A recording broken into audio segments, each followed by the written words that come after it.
Adam Dunn and I we used to run sprints before the opening day in Cincinnati. Greatest day ever. 50,000 people, incredible. Everyone going nuts.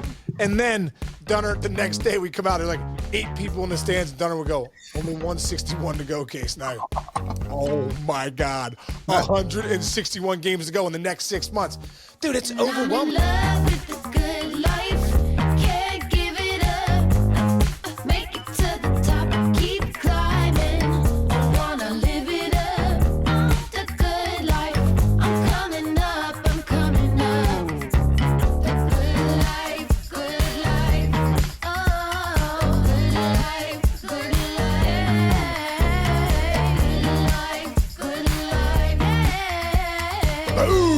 Coming in hot, Chichi. What's going on, brother, on a Tuesday? On a Tuesday. Coming in hot, dude. I'm upgrading. What do you think? New look.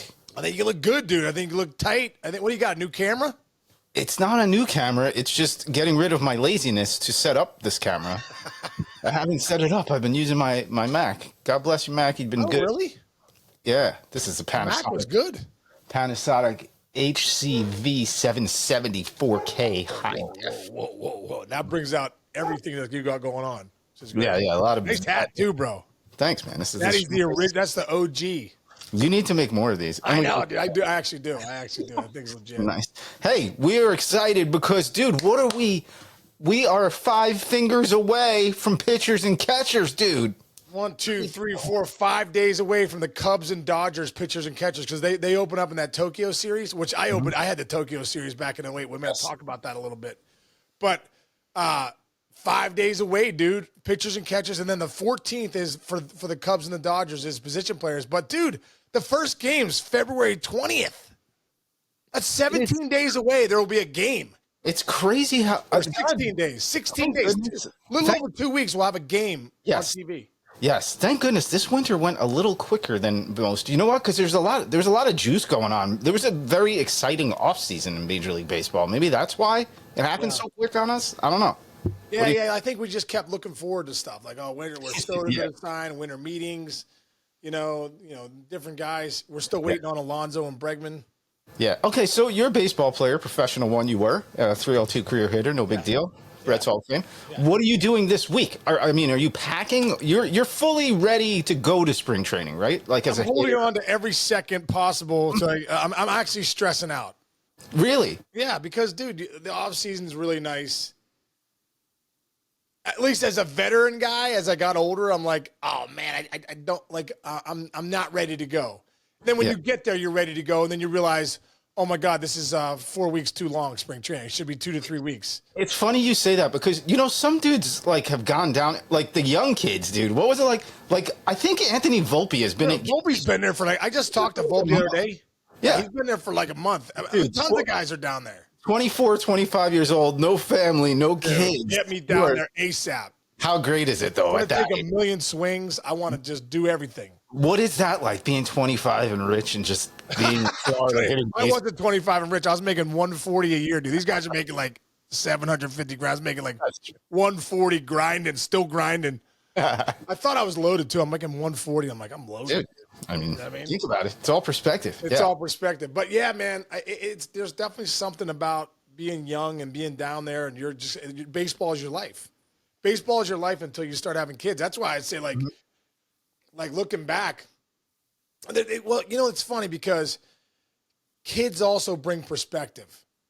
So it's a weird thing. Like, okay, if it's all baseball all the time, like Derek Jeter, you're like, okay, you do your thing. You do what Jeter did, all this stuff, and you win championships. Then you get married afterwards. All right, that's one way. Mm-hmm. Then the other thought process is, I know for me, I feel like you all of a sudden have a purpose too. Like you're grinding, you realize you have a family and you have kids, and you have your kids after the games, or go grab them from the family room. They come running down. They're like 3 years old. You get them in the cages, take some rips, get them on the field. There's nothing like that too. So it's like they're both great worlds. They're both great worlds. You're young, no responsibility, but baseball, that's awesome. I've been there. Mm. Then you get married, you have kids, and you have the perspective of having kids, and that it's not all about baseball. That's awesome too. So, it's just they're both good places to be. Yeah. It's gotta be very weird to be a player right now and not have a team though, right? Like, and I'm not just talking about Alonzo's and Dude, I've been there. Bregmans. I'm talking about like Jose Iglesias was like the darling of baseball. Dude, how are they not bringing him back? Does Jess have some inside scoops of why Iglesias is not coming back? He does Dude, not. He was like their MVP, actually.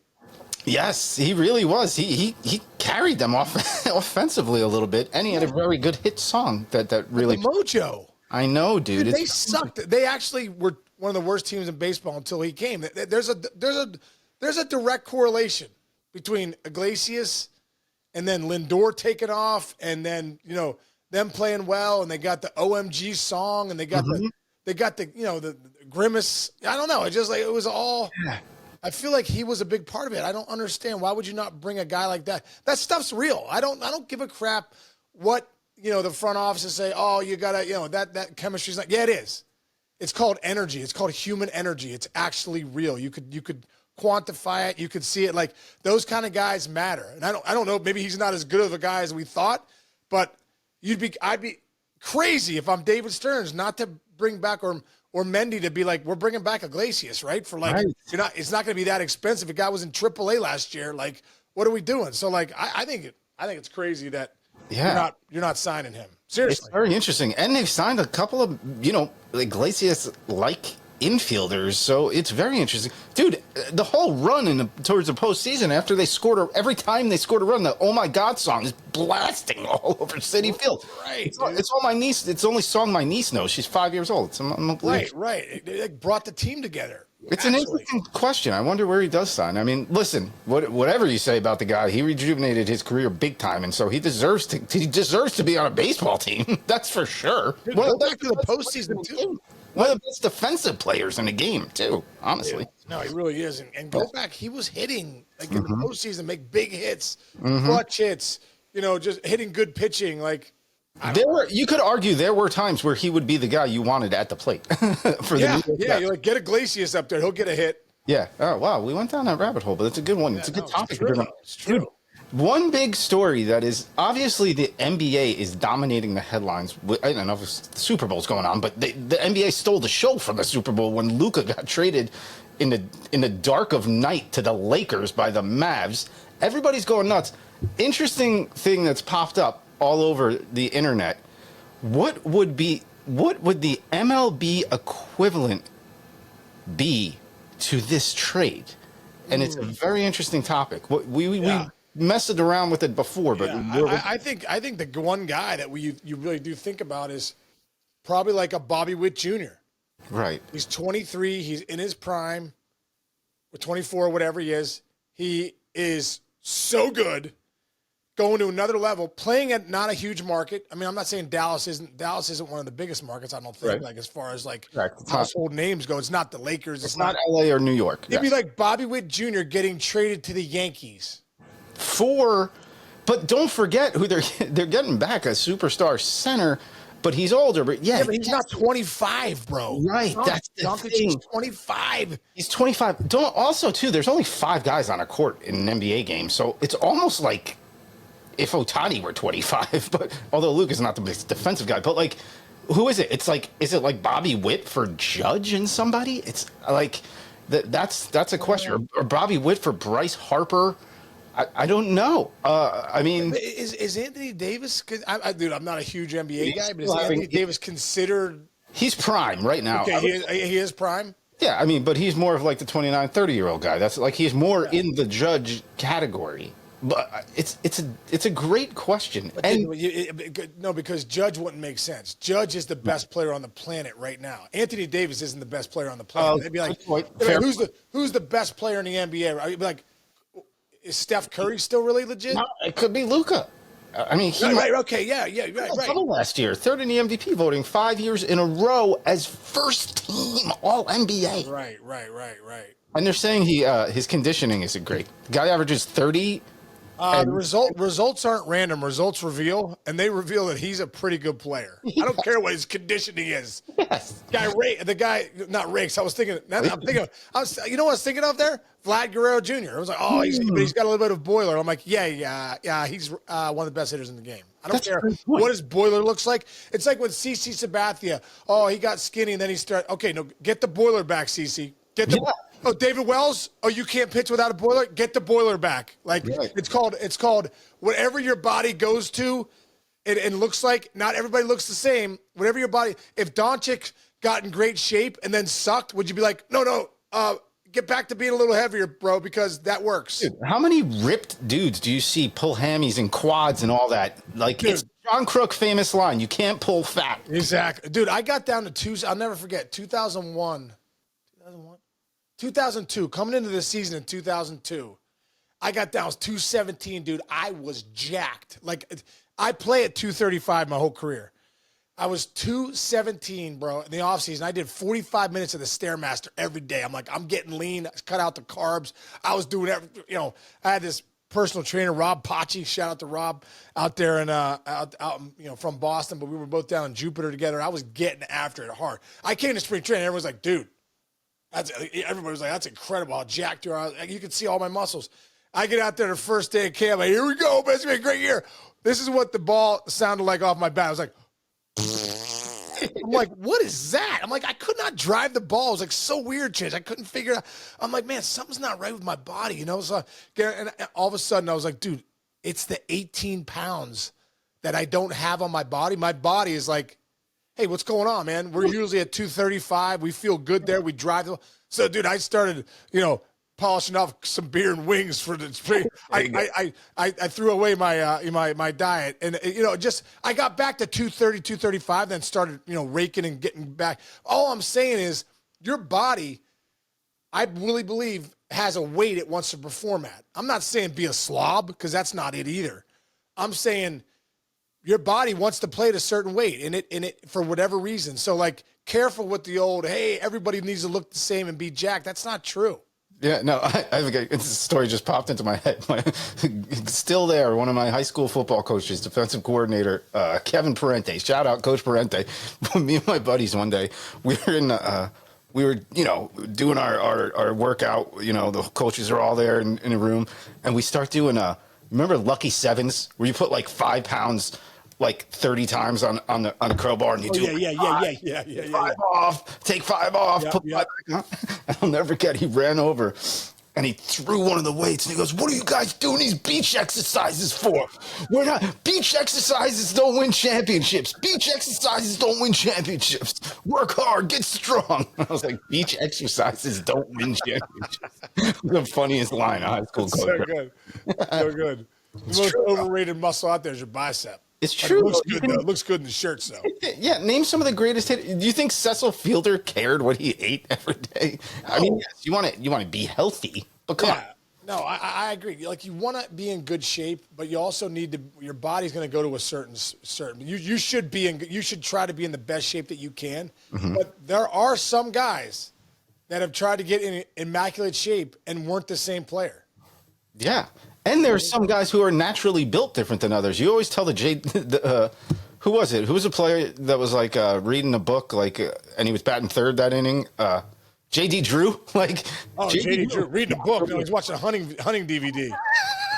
J.D. Drew, I didn't see him hitting the cage extra one time or lift a weight and go out and just dominate. That's awesome. Oh man, that's good stuff. All right, one last point, super quick. Remind people of how hard it is to start playing again. Who do we have? Who was it from the Brewers? We had Yelich on, and he goes, "Go stand in cleats for like 9 hours straight. That's how you get ready for spring training." It's impossible. Dude, that's what we used to say. Like, hey man, you want to get ready for spring? Because you're in the off season, you get in great shape. You got your trainer, you're getting after it every day, 4 days a week. You're hitting, and you're like, boy, I'm gonna have a great year. And then you get to spring training, like the first day, you're just standing there shagging, doing stuff. Next morning, you can't move. You don't know. Your back goes into this unbelievable spasm. Your legs are so heavy. You're like, what happened? That's how I found the cold plunge, dude. I was like, really? What can I do to combat this heaviness that my body feels? I was like, the cold plunge got the lactic acid out and got the inflammation out. Dude, I literally, from 30 on, if I wasn't in the cold plunge every day in spring training, next day was a nightmare. And that's what we say. Like, you should grab a fungo. Mark Berry used to say this, one of our coaches, the best. He's like, dude, what I need to do is go to a mall for like 2 hours with my fungo, full cleats, full uni, and just stand there, and that would get me ready for spring training.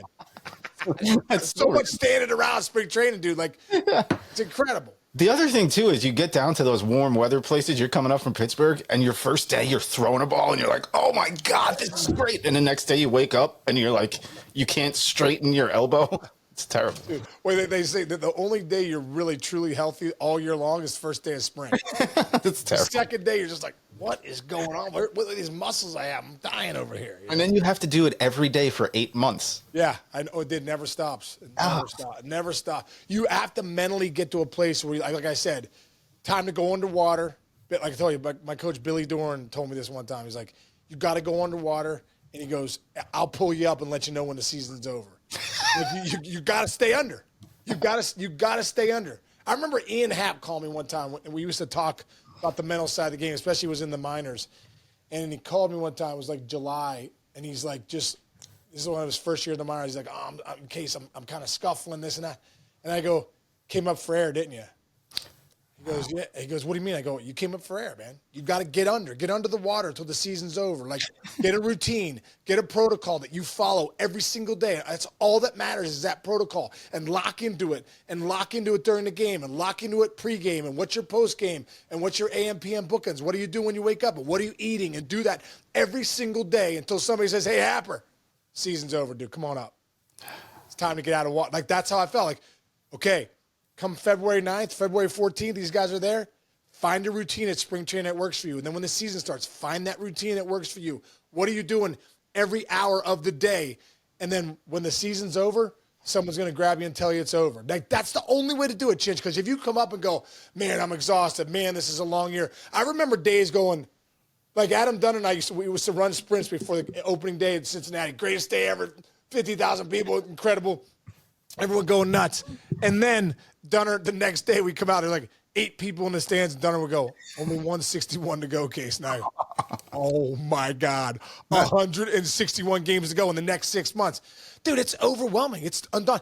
That's why this game's so hard, because it's tough to like lock in and be like, okay, that's why routines are so important, Chinch.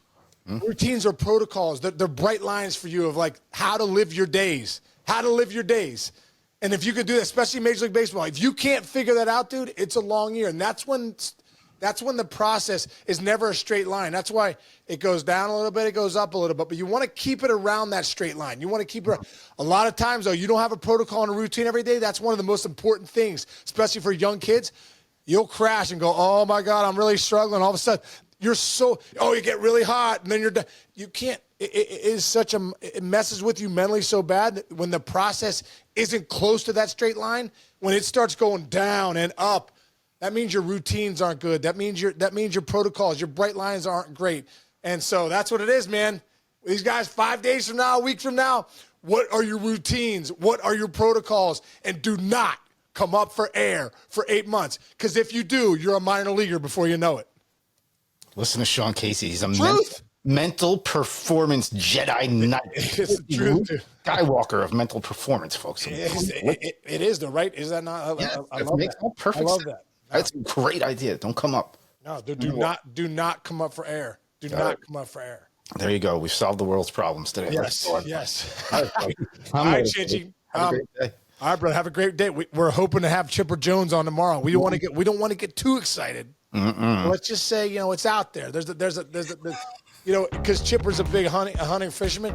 Yeah. The hook's out there with some good bait that I think Chipper Jones, if he was a fish, he would come over, bite on it, and then I'd whack him. So yeah, we think we got him tomorrow. The bait's out there. I see him swimming up, but I don't know if he's going to take it or not. Maybe the water's not warm enough. Who knows? You whack him. You fish like a caveman. What are you talking? Yeah, I do actually. I know how to fish. There you go. All right, brother. All right, dude. You have a great day, bro. Thanks for everybody listening out there. Appreciate you. Hope we'll see you tomorrow with Chipper. If not, we'll just see you tomorrow.